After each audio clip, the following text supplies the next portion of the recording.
Sut hwyl ffrindiau? Sgwn i os fioch chi erioed mewn tref bach glan môr yng Ngogledd Cymru o'r enw Conwy. Tref bach sy'n llawn o hen hanes. Dan gysgod mynydd Conwy, lle mae afon Menai yn agor i'r môr, mi welwch o bellter y castell urddasol. Mae'n dal i sefyll heddiw, iddo gael ei adeiladu dros 700 mlynedd yn ôl, o dan orchymyn brenin Lloegr, Edward y Cynta, wrth iddo geisio unwaith ac am byth i dawelu llais y Cymru a choncro'n gwlad. Ond cofiwch sibrwd yn uchel na fydd o lwyddon llwyr a'i fwriad.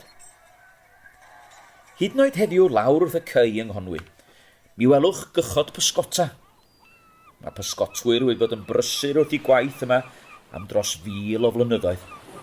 Ac yn ei plith, dyn tal gosgeiddig, 6 troedfadd, 2 fodfadd. A oedd yn byw yn y tŷ lleia ym Mhrydain Fawr. Ie, lawr yna ar y cei. Cofiwch ymweld ar lle. Rhyw ddiwrnod. Cymerwch rhyw dro bach i fyny o'r cei.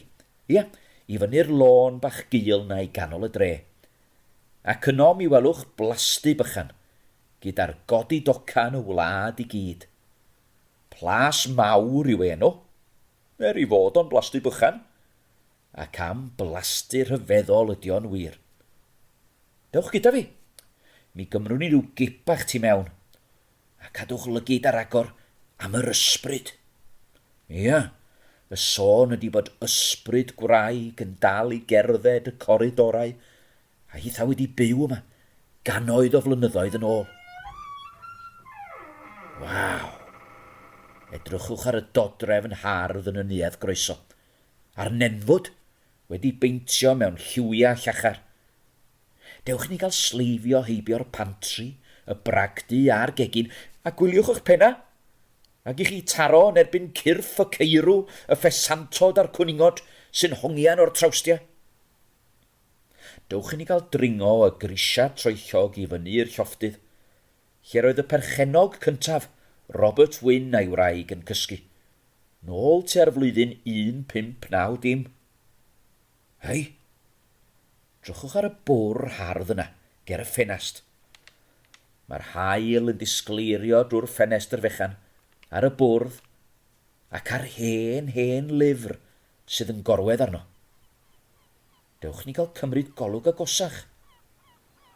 Da chi'n nabod y llyfr mawr trwchus o ledr, y chlasbiau haearn?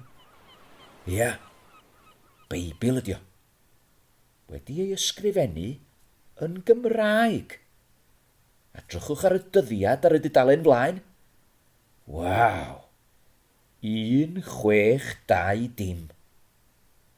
Hei, mae'r Beibl yma yn 400 mlwydd oed eleni. Wel, dyna i chi drysor. Tybed sut y cyrhaeddodd plas mawr Conwy? A beth yw'r stori y tôl i'r Beibl? Dwi am geisio darganfod y dirgelwch. Yn y cyfamser, da chi'n meddwl fedrwch chi dynnu rhyw lun bach hardd i mi? O'r hyn sy'n dod i'ch meddwl wrth ddychmygu tref hanesyddol Conwy.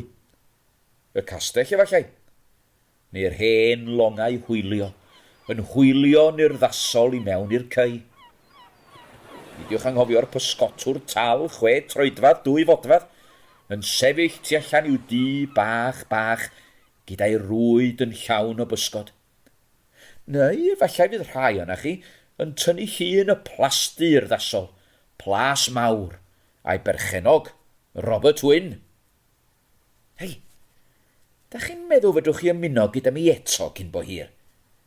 I ni gael datrys gyda'n gilydd, ddirgelwch yr hen Feibl. Am y tro, hwyl fawr!